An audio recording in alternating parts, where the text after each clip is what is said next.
there was a moderately sized piece of news in Nanjing. A mother and son committed suicide by gas in their room. Their hands were tightly bound with ropes. It's unclear whether it was a mutual agreement or if one of them wanted to drag the other to death. For a while, there were all kinds of rumors. In this family, the father was gay. When the mother found out, she filed for divorce, and the whole village knew about it. The grandmother who raised the child from a young age was so angry that she passed away. I live on the same floor as them. The mother either beat or scolded the child. She often talked about dying together. I think it might have been the mother who forced this. Charles was reading the online comments beside me. His voice got softer and softer, and finally he let out a sigh and said, "No wonder Dr. Samuel dumped this mess on you. Given his situation, who knows what might happen if he wakes up." Seeing that I didn't respond, he knocked on the table to get my attention and said, "Dr. Thomas, what if he still can't get over it? If it weren't for Samuel, I would have been home by now." I was really annoyed. I took a bite of bread and said impatiently, "I'm not a psychologist. Of course, I respect people's fates." My hand that was flipping through the files stopped. My mind went blank and was buzzing. I heard my own voice, dry and strained, dragging out the name.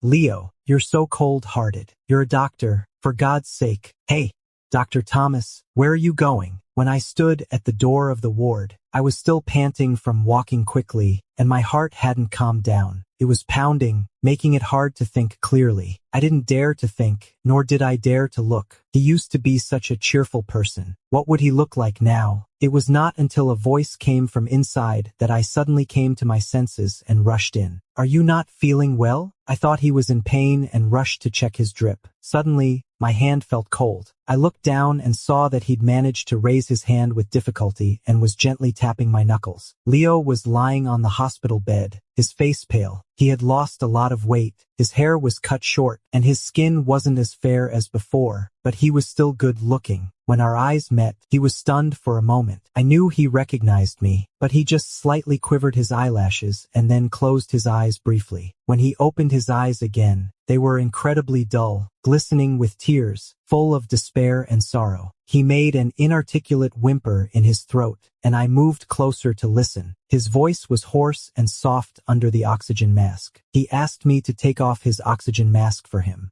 In my memory, Leo had a pair of very beautiful eyes. When he smiled, his eyes would curve, making them even more vivid. Actually, not just his eyes. He was handsome all over, so delicate that it was hard to tell his gender. Because of his good looks, he had been bullied a lot since he was a kid. The word sissy almost accompanied his school days, including the high school. When I got to know him, I transferred to that school. My family was well off. I had a decent appearance, and I was outstanding in every aspect. All of a sudden, I became a well-known figure in the school, and was targeted by those school bullies. Leo, who was used to being bullied, still had the courage to take care of me. He pulled me to a corner, quickly covered my mouth, and whispered that they were going to ambush me today. His hand was so hot that half of my face went numb. Running in a hurry, there was a thin layer of sweat on his forehead, and he was breathing heavily. "Thomas, they said you were too showy." Standing so close, I could see a small mole on his nose, which made his nose look more delicate and straight. Above it were his long, feather-like eyelashes, and finally, his shiny black eyes. In my surprise, my heart was pounding. He was bullied probably just because he was too good-looking. Thinking like this, I actually said it out loud. He paused, his eyes wandering, and his ears turned red. I coughed in embarrassment and said, "I was just saying, what's wrong with being flashy?" "Shoo,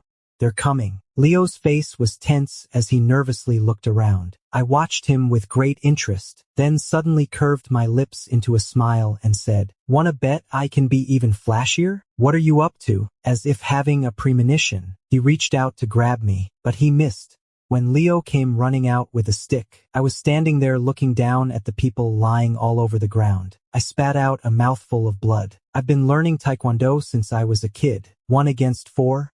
Not too bad, but one of those jerks managed to kick me in the gut when things got chaotic. It hurt like hell. I could barely stand. After they all ran off, I finally let my body go limp and leaned my chin on his shoulder, gasping for breath. Afraid of hurting my wound, he didn't dare to move. He just stood there stiffly, not even breathing. I couldn't help but laugh and said, "You don't need to hold your breath. Don't suffocate yourself. I was laughing so hard that my body was shaking, but then the pain from my wound made me grimace. I looked up and asked, was I flashy enough just now? I was expecting him to compliment me, but then suddenly, Pat, a tear rolled down his face. I'm not good at comforting people. I was a bit stunned and awkwardly rubbed my face against his.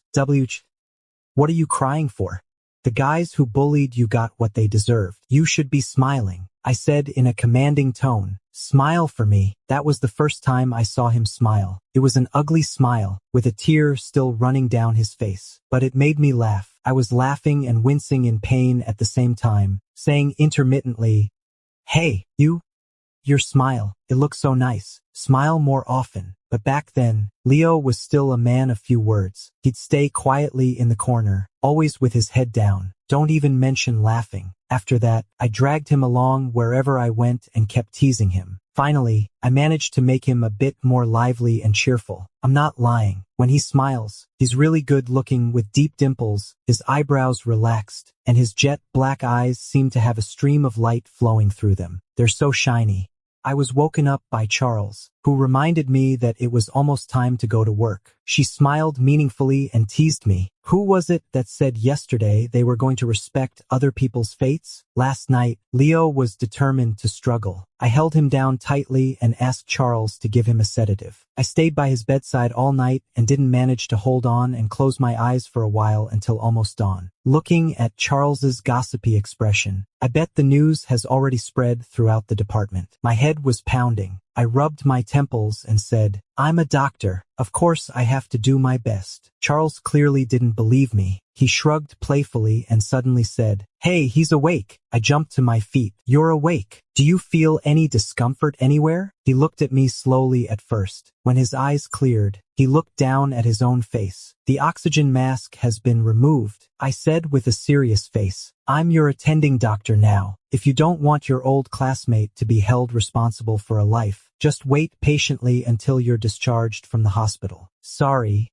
he said, struggling to sit up. I've caused you trouble. His voice was hoarse and a bit low. I helped him up, poured a glass of water, and stuffed it into his hand. As long as you're alive, you can trouble me all you want. His hand that took the cup was a bit shaky. The exposed part of his arm was covered in scars, deep and shallow, dense and shocking. He was focused on not spilling the water and didn't notice my scrutinizing gaze. Leo's eyes used to be bright, but now there was a hint of indifference in them. He was oblivious to the things around him, numb and unresponsive. Even when he learned about his mother's death, he just nodded slightly and leaned back on the chair in silence. This kind of indifference made me uneasy. I pulled up the half-drawn curtain, and the room brightened up immediately. I looked at him and suddenly said, Leo, if you have anything to say in the future, you can talk to me. He smiled.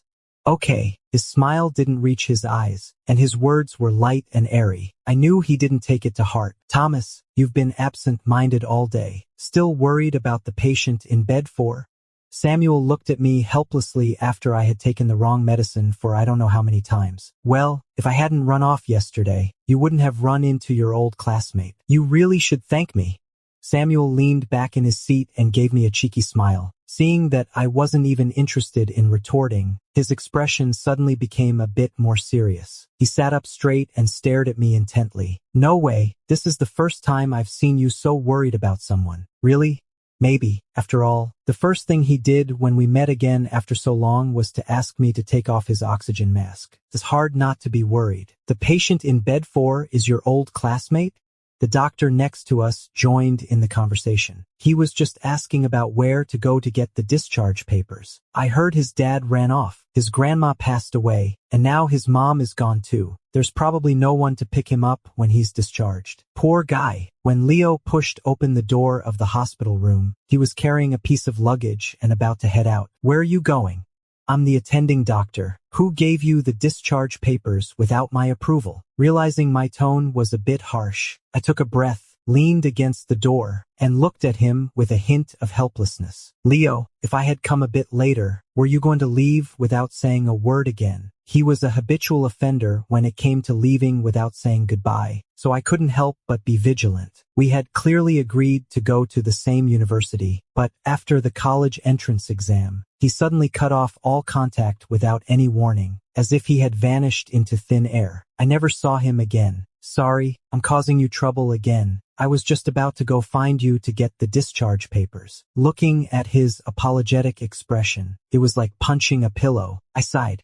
Come on, I'll take you to go through the procedures. While we were waiting for the papers to be printed, Leo went out to answer a phone call. I saw that it was from the landlord. With all that had happened, it was likely the landlord wouldn't let him stay in the house anymore. Come stay at my place for a few days. I took his luggage. I don't want to bother you. I interrupted him. Didn't you ask me about getting the body? There are a ton of things to deal with for the funeral. And on top of that, you'll be distracted looking for a place to live. Besides, I paused and murmured, besides, it's not easy to see each other. Who knows when we'll meet again? He didn't say anything more. After a while, he nodded slightly. First, we stopped by his place to pack his things. He didn't have much stuff, just a suitcase, just like him, so thin and seemingly ready to leave at any moment. As we were about to leave, Leo seemed to remember something and went back into the room. I followed him in and saw him squatting on the floor, reaching under the sofa to fish for something. What are you looking for? Need a hand, I said as I crouched down, ready to peek inside. Don't, he pressed my hand. I can handle it myself. I withdrew my hand in a daze, got up, and went to the door to wait for him. In the end, what he found seemed to be a photo. He stared at it for a while, then carefully stuffed it into his pocket. It's not true that I didn't feel bad. After all, he used to say that he and I had no secrets. By the time we got home, the sun had already set. You don't usually eat at home? He opened the fridge, looking a bit displeased. Sorry, there's not much to eat at home. There's a nice home-cooked food place downstairs. Want to give it a try? I asked if you don't usually eat at home. He persisted. I paused for a moment and replied, well, being a doctor, when I'm busy, I don't even have time to eat. I mostly just make do at the hospital. Sometimes when I get home, I'm exhausted. I either skip a meal or order takeout. Hearing this, his frown deepened. Your stomach isn't good to begin with. How can you keep going like this? Seeing his serious expression, I smiled to ease the tension. Got it. I'll pay more attention in the future. My stomach really isn't good. I often have stomach aches. When I was at school, I wanted to get good grades to show my parents. Before each exam, I almost studied like crazy, memorizing books and doing exercises. I was often too lazy to go to the cafeteria for a meal and just had a couple of bites of bread or a rice ball for a meal. Over time, my stomach naturally couldn't take it, but later, Leo would always bring me a thermos filled with food he got from the cafeteria. The line at the cafeteria was long, and it took a while to wait. He always ran there, afraid the food would get cold if he was late. Memories came flooding back. The Leo in front of me seemed to be that 17-year-old boy again. He was oblivious to the fine sweat on his forehead, completely focused on me, and asked expectantly, is it still warm? In the end, Leo bought the ingredients and cooked dinner. He said that home-cooked food was healthier. He made 3 dishes and a soup, which looked and smelled delicious. I complimented him. When did you learn to cook?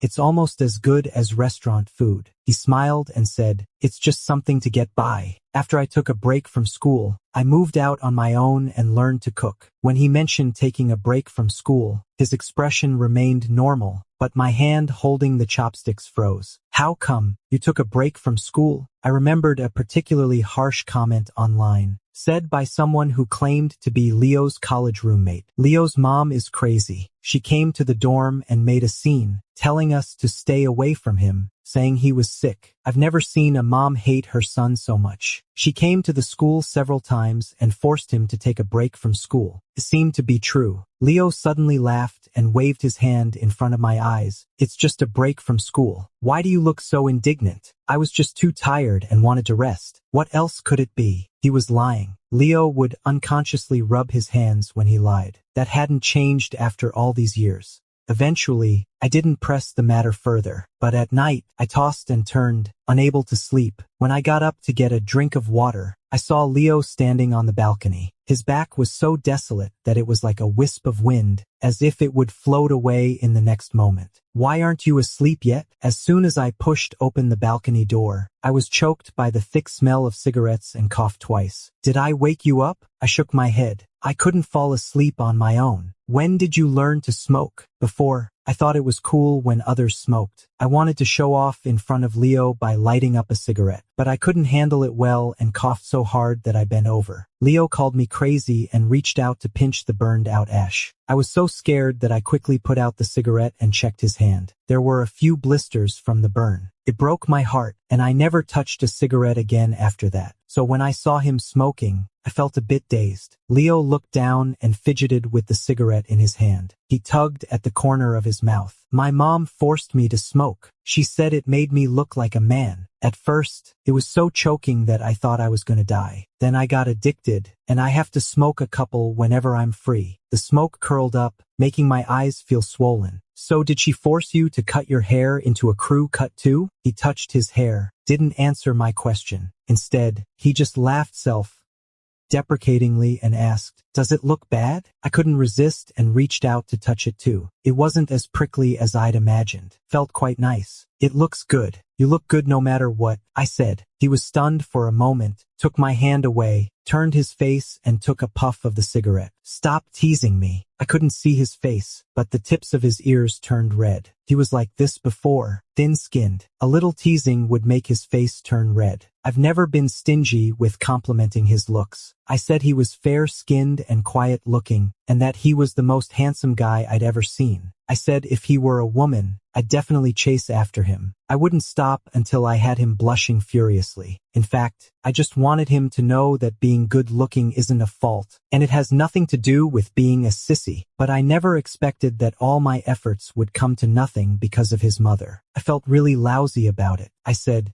"Give me one too." He looked at me in confusion, but still handed me the cigarette. I lowered my head to borrow a light from him. The sudden flare of the match lit up our faces, making them flicker. He asked me, "You smoke too?" I glanced at him and smiled. "No." The next moment, I was suddenly choked by the nicotine I inhaled. I coughed violently. My throat felt as if it was being strangled, dry and painfully sore. It was as uncomfortable as the first time I smoked. "Then what are you smoking for?"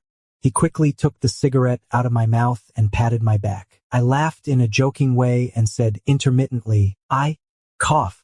I'm trying to see if cough this would make me seem more manly." Leo called me crazy. It's funny to say that after all these years, the only word he can use to curse is crazy. He's changed, yet he hasn't. I gulped down the water he handed me, shrugged indifferently and said, "Yeah, I'm crazy, so it's her fault, not yours." I took the cigarette from his hand and stubbed it out in the flower pot. "She's gone now. From now on, no one will force you to do anything. You can be whoever you want to be. It's never too late to start over." The psychologist I consulted said I should find out what he desires, something that can make him still have a glimmer of hope for this world. But his eyes were still dull. A sense of powerlessness swept over me instantly. "Leo, what on earth could you still be longing for? The hospital's been really busy these next 2 days. I sometimes don't get home till the wee hours of the morning. Leo always waits for me to come back. No matter how much I try to persuade him, he won't budge. He'd be dozing on the couch, and as soon as I open the door, he'd open his eyes, come over, and ask if I want something to eat. This is the first time in this year of working that someone's been waiting for me when I get home. His eyes still sparkle just like before, so enchanting. Whenever he looks at me, I get this fluttery feeling. I just want to kiss him. I shook my head and said, "No need.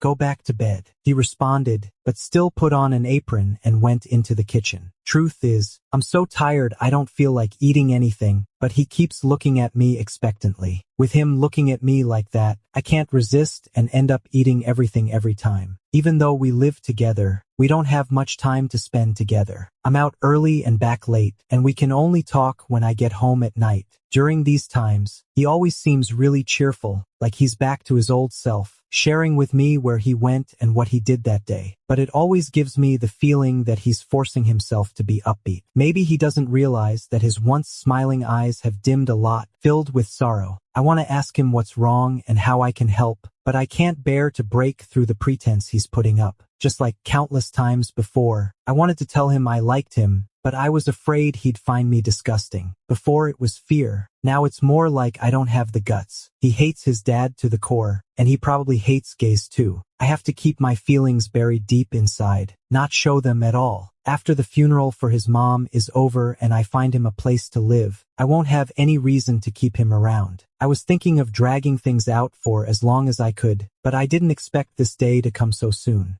I rushed to Leo's mother's funeral halfway through. At the funeral, Leo was standing next to the flower basket. The sunlight shone over, casting the shadows of the flowers on his face, half in light and half in shadow. His expression was neither sad nor happy. He's naturally fair-skinned. I guess his mom forced him to get a tan before, but in just a few days, his skin has turned white again. The black clothes made his skin look like creamy jade, as if it were glowing in the sunlight. It was as if we were back when he was 17. He was still that little son following me around. Just as I was about to walk over, I heard whispers all around. Why doesn't he look sad at all? You're right. I heard he and his mom tried to commit suicide by gas. His mom died, but he survived. Oh wait, I heard their hands were tied together. Maybe he tried to pull his mom to die with him, but changed his mind and ran out halfway. Well, she's dead. Who knows for sure? It's so creepy. A bunch of idiots. Just as I was about to lose my temper, someone grabbed my wrist. Aren't you supposed to be at work? Turning around, I saw a hint of a smile in his eyes as he asked me in surprise. My anger was instantly extinguished. I unclenched my fist and gave him a little smile. I swapped shifts with someone. Came to give you a hand. Saying that, I stood next to him by the flower basket. Soon, Leo's face suddenly changed. He shook my arm urgently. Thomas, don't stand here.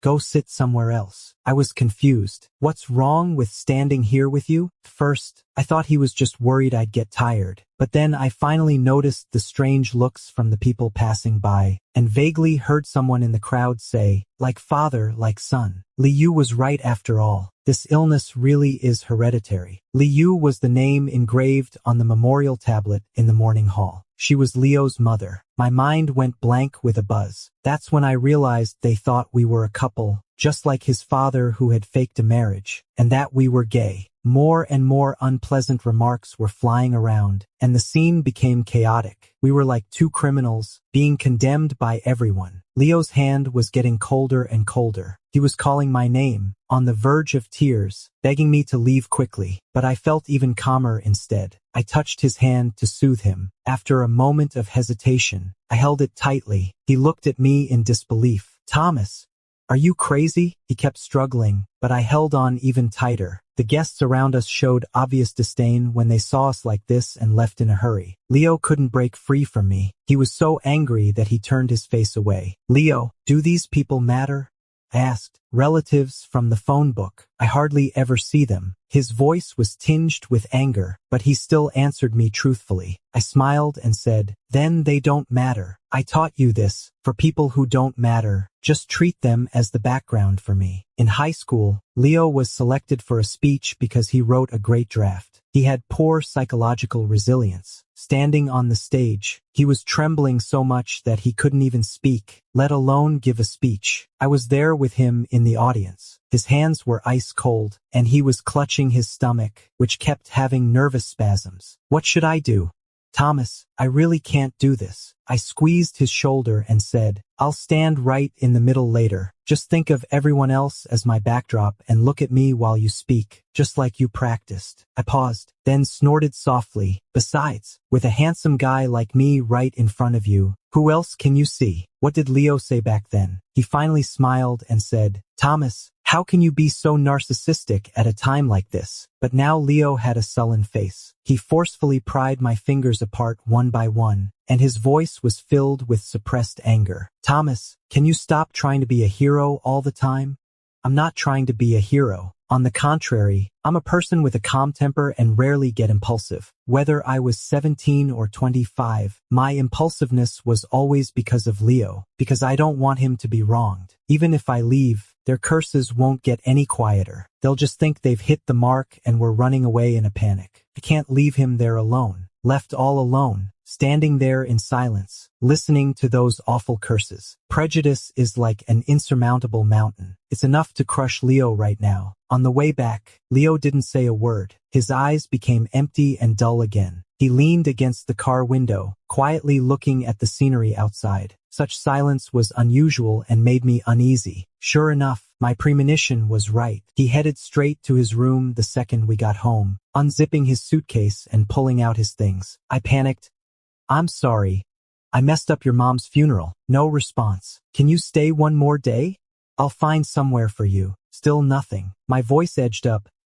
"I just acted on impulse. Couldn't stand how they talked about you." He finally reacted, but when he turned around, his eyes were bloodshot, swirling with emotion that sent a chill through me. "Mad about what?" "Mad they called me a liar." He let out a bitter laugh, straightening up and staring at me, pointing at himself, voice trembling with rage. "But they weren't wrong. It's hereditary. I'm into men too." He let out a scornful laugh, straightened up, looked at me, pointed at himself, and his voice trembled with intensity. "But they're not wrong. This illness is hereditary, and I like men too." Finally letting it all out, Leo slumped against the wall, his whole body collapsing in relief. "Disgusting, huh?" He forced a weak smile. "My blood's tainted. My own mother dragged me to die. You'd be better off staying far away from me." The curtains hung half open, casting him in shadow. His eyes were red at the corners, raw and unmissable. I stepped closer. The light swallowed the dark, and suddenly I could see him clearer. "Really?" My voice shook. "I'm asking. You really do like men? Is that true?" A fire burned in my chest. I was hot all over, frozen in place as I stared at him. He dropped his gaze, then flashed a quick, self-mocking smile. "Think you're disgusted? I feel that too." That mouth of his, always opening and closing just to hurt itself. I cupped his face and silenced him with my mouth. That mouth of his, always opening and closing just to hurt itself. He stayed completely still, letting me kiss him. I kissed the birthmark on his nose, then tasted the salt of tears brimming under his eyes. "Can I?" My voice came out rough. His reaction slowed, dazed, staring at me like he couldn't quite place what was happening. I said, "If you really do like men, can I?" He froze for a beat.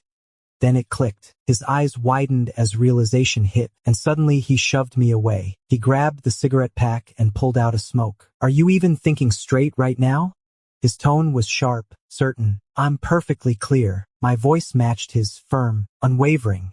Leo didn't say a word. His hands trembled as he lit the cigarette over and over before finally getting it to burn, then inhaled deep and hard. He calmed down some, slumped back against the wall. After a long silence, he let out a low laugh. "Thomas, do you really think you're some kind of hero?" He looked different, harsh now, eyes full of mockery. I went still. My stomach dropped.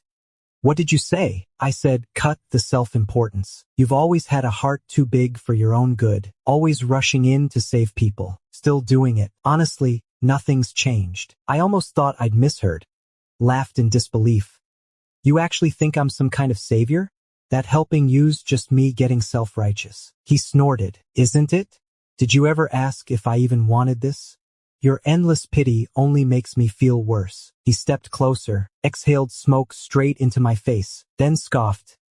"Honestly didn't expect you, Dr. Thomas. Afraid I'd do something stupid, you still came at me like that. Even my being gay didn't scare you off." His voice blurred in the haze. "Good for you, a real saint, but I just like men.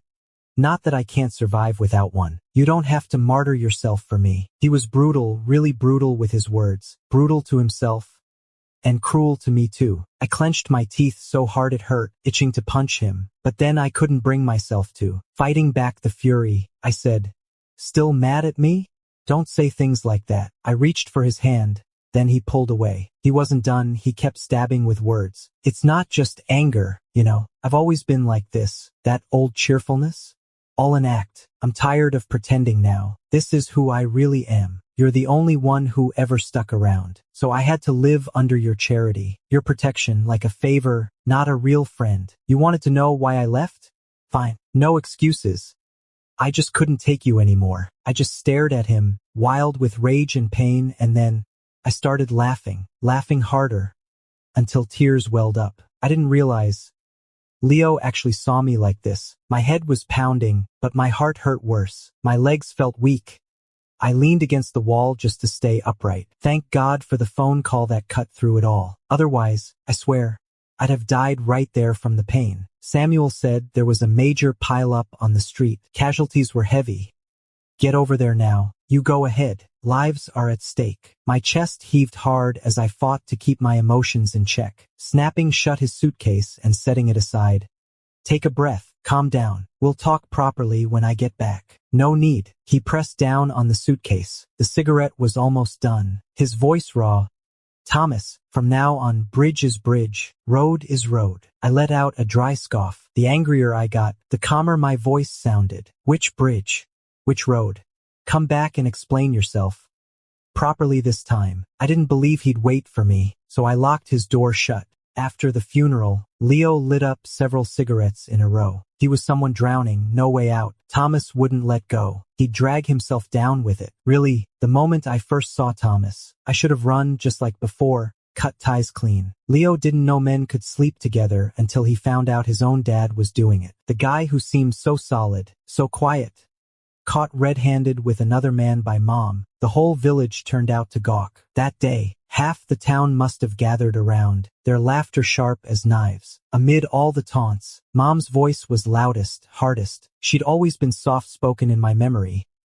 But that day she screamed like a wild thing. Dad standing there with his head down, silent as stone. Grandma ended up hospitalized from the shock. Died not long after, still clutching Mom's hand when she took her last breath, whispering apologies. Leo was raised by Grandma alone. His parents never came back much, never really cared for him. So most of the time that day, he was just a silent observer. Couldn't speak. Didn't want to. He even wondered if he'd gone too cold. Watching that humiliating scene spiral out of control like some kind of grotesque performance. It wasn't until Grandma collapsed that his head exploded with sound, and the tears just came. Unstoppable. That's when everything started to go dark. Too ashamed, his mom took him away that night. Then she found Thomas's photo in his room, ripped it apart like a maniac, forced him to delete every single contact between them. She said the sickness was hereditary, that she'd given birth to something filthy. So all that rage got dumped right onto Leo. Harder when she cried, harder still. Leo just knelt there quietly, taking her blows. No resistance. No words. During that time, Leo suddenly realized it was because he had his father's blood in him that he had these special feelings for Thomas. He was a homosexual, the kind that everyone would point fingers at and curse. If that was true, then he needed to stay far away from Thomas. His life was worthless, rotten anyway. Thomas didn't deserve the kind of shame people would throw at him. But when Thomas told him to be himself, something inside Leo sparked again. Flickered back to life. He went to a therapist, tried pulling up any hope he could find, just so he could see Thomas smile because of the change in him. But until that commotion at the funeral, Leo felt as if every bone in his body had turned to ice, and he was dragged right back into the deep freeze. They were right, weren't they? He had tainted blood. He didn't deserve to stay near Thomas. Truth was, he'd overheard what Thomas said in the hospital that day. Doc Samuel wasn't just a doctor. He was trying to fix himself. Leo hated his own greed, hated that disgusting father of his, and blamed his mother for dragging him down into hell. But the more he thought about it, the more he realized she was right. People like us, we're just sewer rats, meant to stay in the dark. Citywide pileup, heavy casualties, every emergency case got rushed here. This was my first time seeing something this big. Sirens wailing non-stop, blood everywhere, screams and tears filling the air. In just seconds, someone's gone for good, no coming back. As doctors, we're usually the first to face death. The flatline beep of monitors, pupils widening, pulse fading into silence. But even after all that, when it hits you in the moment, there's still no way to handle it, like swallowing a bitter pill, stuck in your mouth, hard to swallow, tasteless and rough. Another surgery, patient went into cardiac arrest. We couldn't save them. The girlfriend was waiting by the door. When she heard, she covered her mouth, broke down in tears, clutching my arm and asking if I'd made a mistake. My throat went dry. I couldn't speak, just stared at the floor. People always say you get used to anything, but even after seeing so many goodbyes, I still can't stand it. I kept thinking about how Leo looked when he asked me to pull off his oxygen mask. Eyes hollow, empty, like he'd already tasted death. The moment I found out he was gay, that's when all the years of silence just burst open. Even if he hated me, I wasn't letting go. I've played by the rules for 23 years. I'm already far from normal. There's no going back now. If that means dragging this out till the end, then so be it. No surrender, no death until we're both gone. But right here, right now, I gave in. All the rage and resistance just melted away. All I wanted was for him to live. It wasn't until 3 a.m. that we finally finished. Rain still hammering down, thunder rolling louder than before, sent a chill down my spine. As I waited for the elevator, there was a sharp click. The power went out in the whole complex. Without thinking twice, I bolted up the stairs 2 at a time. 16 floors. By the time I got there, I was drenched in sweat. All I could focus on was one thing. Leo's terrified of the dark. When I found Leo, he was huddled and squatting in the corner. The second I touched him, my chest tightened. His body was shaking, his breathing rapid, frantic. He jerked away from me. "Don't come near me," he said once. When he was a kid, they locked him in the toilet overnight. First, there were voices outside, laughing, playing, but then silence swallowed everything. Just endless black and stillness, and the squeaking of mice. After that, he never stopped fearing the dark. He always keeps a light on when he sleeps. "Leo," I said softly, holding him close. "It's me, Thomas. I'm so sorry. I shouldn't have locked you in." This time he didn't push me away. He clung to me like a man grabbing for driftwood. "Thomas. Thomas." His mind was foggy, repeating my name over and over, voice choked, soft, trembling. Warm wetness spread across my shoulder. I felt like I'd been broken inside. I wanted to slap myself for what I'd done. My heart had turned to water. So heavy, so aching. I was afraid the sweat on my skin might bother him, so I tried shifting positions. Just a little, and his breathing instantly deepened. "Don't go, please." I froze, forgot he couldn't see me, just nodded frantically. "No, I'm not leaving. I won't go." A few minutes later, the phone rang. Leo didn't come around right away. He wiped his face with a shaky hand, then awkwardly pushed me back. "Sorry. I lost it just now." I stared at the split in his lip where I'd bitten him, swallowed hard. After a pause, I gently brushed my fingertip across the blood on his mouth. He flinched away instinctively. "You're bleeding." My throat went dry. "Oh." He ran his tongue over his lip, but fresh blood welled up again in seconds. Couldn't hold back. I leaned in and took it into my mouth. His body locked up. Then he shoved me away, slapped me hard. "Thomas, what the hell is wrong with you?" It stung. Then I kissed him again. Down his jaw, across his collarbone, pressed him against the wall. "Thomas, enough." His voice was trembling. I pulled the crumpled photo from his hand, the one torn apart and glued back together. I cupped his face, shoved the picture right in front of him. "Leo, you were dying to have me. Why pretend?" The guy in the photo was me. First prize at the speech contest. Polaroid. He said he wanted to try it out. Lifted the camera, squinted at me. I immediately flashed a big thumbs up. Back then, he laughed at how I only ever did that pose. I shrugged, grinning. But I looked good in every shot. Still, I was a little nervous. Asked him to check if it came out blurry. He fumbled with it, hiding it carefully between the pages of a book. "Wait till after the exams," he said. But after that, I heard nothing from him again. I stared at the photo for a long moment, then snorted. "No blur at all." Leo turned his face away, still stubborn. "I just didn't feel like throwing it out." "Then why were you clutching it so tight? Why kept whispering my name?" He tried to argue, but froze mid-sentence when he looked up and saw me staring back. "Thomas, why are you crying?" I touched my face, cold all over. "Yeah, I really had." "Damn pathetic." I let go of his hand and sank back onto the bed. After a moment, I said, "Today at the hospital, so many people died. I watched them stop breathing. There was nothing I could do. Leo stood in front of me, fists clenched, chest rising and falling fast. Just try to look on the bright side. It's not your fault. I reached for Leo's hand. He tried to pull away instinctively, but I held it firmly, running my thumb over the scars on his wrist. Each one felt like a knife twisting in my gut. Does it hurt? My voice cracked. The tears just spilled down. He flinched, hesitated for half a second, then brushed his thumb across my cheek. No, it doesn't. Don't cry. Realizing I couldn't stop crying, he just cupped both hands over my eyes. His palms were still hot, just like the first time we met. I love you. I managed a weak smile. You know, I almost let you push me away for real. He froze utterly still. Long silence, just his hands trembling. Thomas, I don't have a degree, no proper job right now. I'll pay for you to go back to school. If you even want to, I'll support you either way. My mind's messed up. When it hits, it's terrifying. I'll stay with you through it.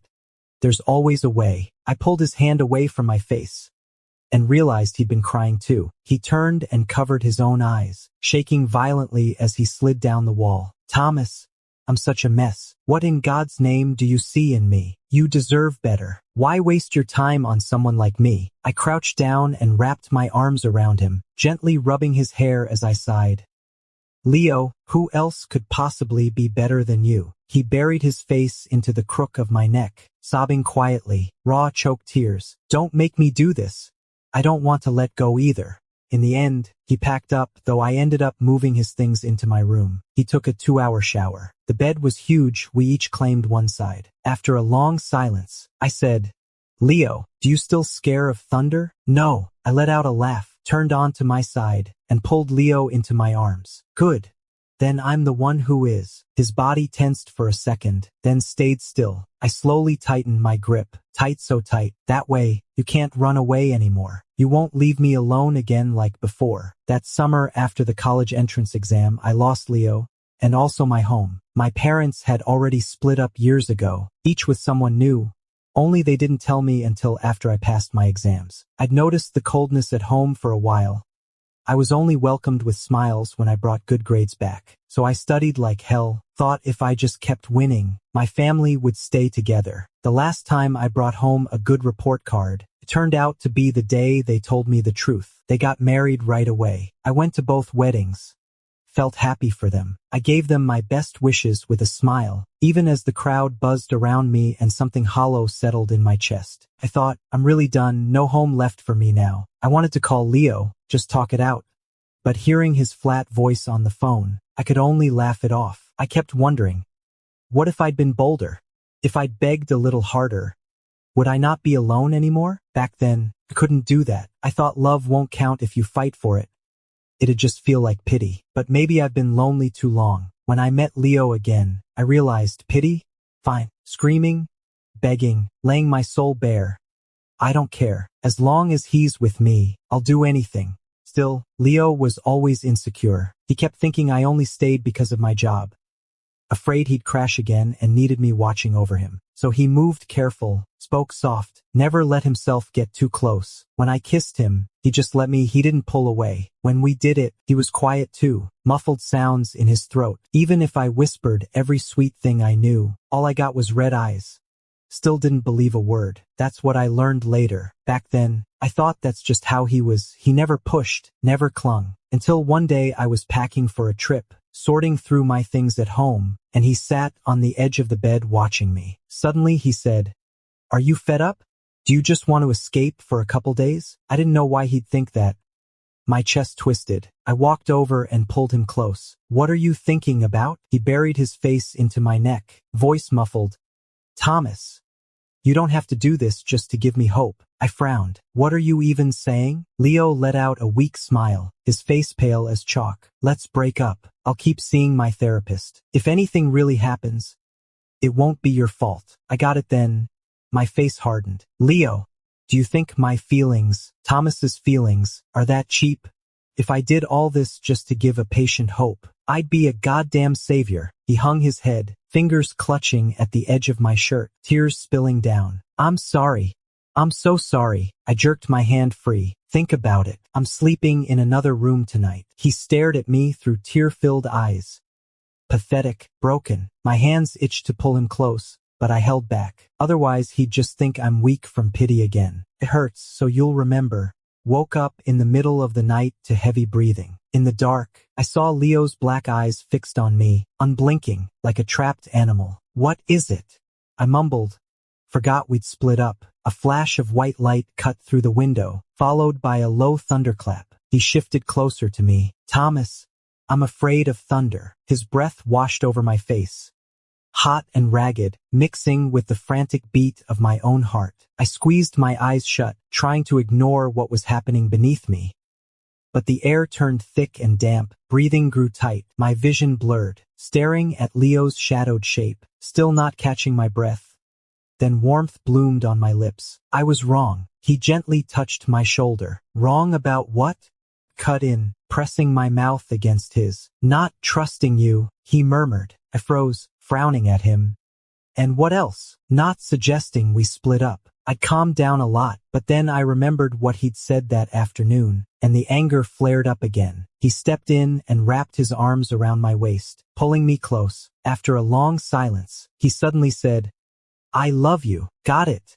I replied. Back when I told him I loved him, he always just said, got it. I thought he was shy, too embarrassed to say, I love you too. Turns out he was just keeping an exit route. He propped himself up, looking at me with that quiet, guilty expression. Are you still mad at me? I ruffled his hair and pinched his cheek playfully. Laughing, I said, so you know how much this kind of thing gets under people's skin? He let out a sigh, then gave a sheepish grin, eyes crinkling.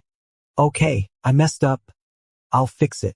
Leo, you've never really seemed curious about what happened between me and my mom that day. When he asked me, I was busy playing with Anajirai. Anajirai was the cat I'd brought Leo to get. He kept him company while I was swamped at work, so I didn't have to worry. I scratched behind Anajairai's ears and said, you can tell me if you want. No pressure. If not, I won't push. Leo, I'm not gonna force anything. He reached out and rubbed the cat too, pulling it into his arms. No pressure, he said. Anajirai purred contentedly, eyes fluttering half-closed from the attention. Leo went on. That day, his mom had tried to kill herself again. She did this a lot, he'd stopped taking it seriously. Suddenly, she started laughing. Then, while laughing, she began to cry, accusing Leo of being cold-hearted and not stopping her. He was way too familiar with this routine. Leo said he could already picture that, next, she'd grab the wooden stick nearby and start wailing on him. Then, after the blows, she'd cry, begging his forgiveness. Sometimes I don't even know. Should I hate her or feel sorry for her? But that day was different. She meant it. Her eyes were bright, fixed on the kitchen as she lunged to turn on the gas. If Leo had encountered this kind of thing at the beginning, he would have turned off the gas and tied his mom up until she sobered up. But over time, it all just got muddier, more sludge. Leo never pulled her out of it and ended up sinking in himself. He'd started feeling like every day was dark, pointless.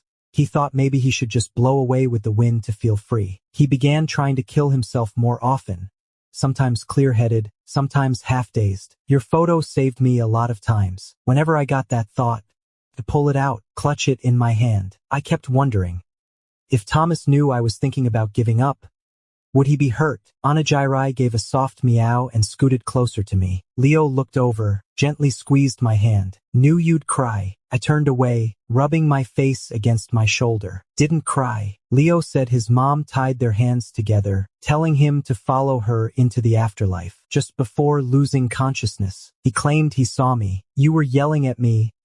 Really harsh. But I couldn't make out what you said. I asked you to speak up, and you said no unless I came over myself. So I cut the ropes and crawled toward the door, calling your name, until they finally found me and pulled me out. He suddenly stopped, cupping my face. All right, I won't say it anymore. Just stop crying, okay? You're not supposed to cry like this. It just throws me. It's over now, and you're here from now on, right? I pulled him close and held him so tight I swear I wanted to fold him into my skin. Yeah. There'll always be me. 18. Leo returned to school. Yeah, I'll always be here from now on. 18. Leo went back to school. Long distance was harder than I ever imagined. Now I finally get what people mean when they talk about suffering. We counted down the days to see each other, and then did it again when we were apart. After dragging through a year like that, Leo finished his 3rd year and moved back home. But he was swamped with internships and interviews, under massive pressure. Often couldn't sleep. Would wake up in the middle of the night, startled. That night he woke up again, groggy and disoriented. I pulled him tighter, found his hand, and reached over to slip a bracelet onto his wrist. "What's this?" Still half asleep, eyes closed, I pressed a kiss to his ear. "A talisman. Got it yesterday at the temple. Supposedly works wonders." "You really believe in that stuff? Even doctors?" He chuckled, fiddling with the bracelet. I laughed too. Doctors are people too, and everyone's got something they want to pray for. "I prayed for your safety," he said, propping himself up and quickly kissing my lips. "Thanks. So when do I get to ask for one too?" "What are you asking for?" "I want you, yeah." In the end, he never told me, but just as sleep was creeping in, I heard him whisper something soft against my ear. I didn't catch it. Still, Leo had asked for me to be safe. I know he loves me, and he can't bear to let go, just like I can't bear to lose him. A few days later, I got the bracelet he'd asked for, wrapped with a little flower charm, like he'd taken it apart and reassembled it himself. I pulled out my phone and used image search. It looked just like a saffron daisy. I counted the petals, exactly 8. I rubbed my stomach where the little rice ball had suddenly curled up against me, and grinned. Rice ball. I finally get what he was asking for. The old tale says you only find true happiness if you hold an 8-petaled saffron daisy. Leo, he asked for me to be happy.